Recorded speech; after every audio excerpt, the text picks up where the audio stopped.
of the future. It's good to plan, but better to pray.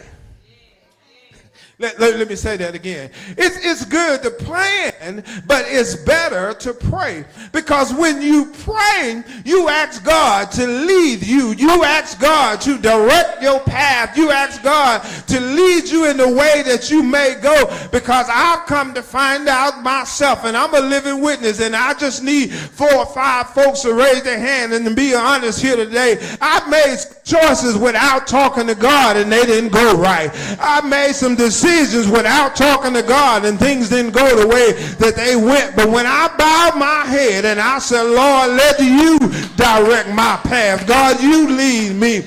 God, you guide me. And I've come to find out when I put him first, God directs us in the right path.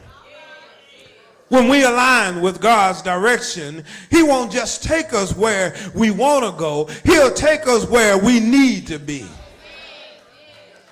The text shows the power of stepping into God's plan.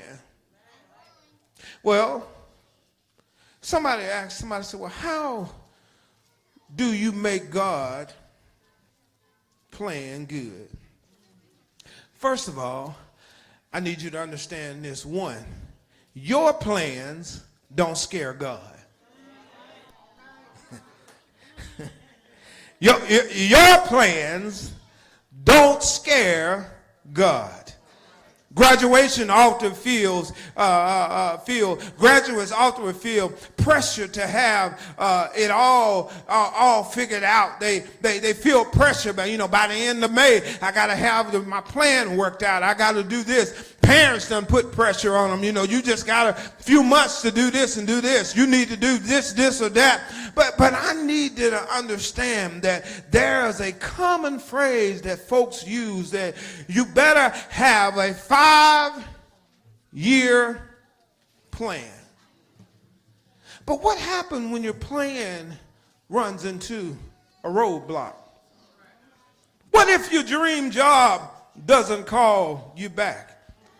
What if your scholarship falls through? Too many of our young people are made to feel like failures when life doesn't get according to their plan.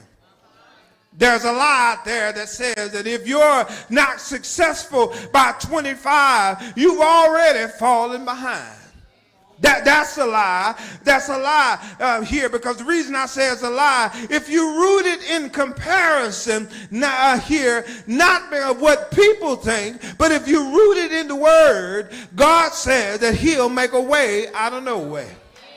But the Bible reminds us here, the Bible reminds us in Proverbs chapter 16, verse 9, he says, and a man's heart devises his way, but the Lord directs his steps. When I hear too, he's not intimidated by your big dreams. He's not confused when things don't go your way, or things don't happen to fall the way that you have them.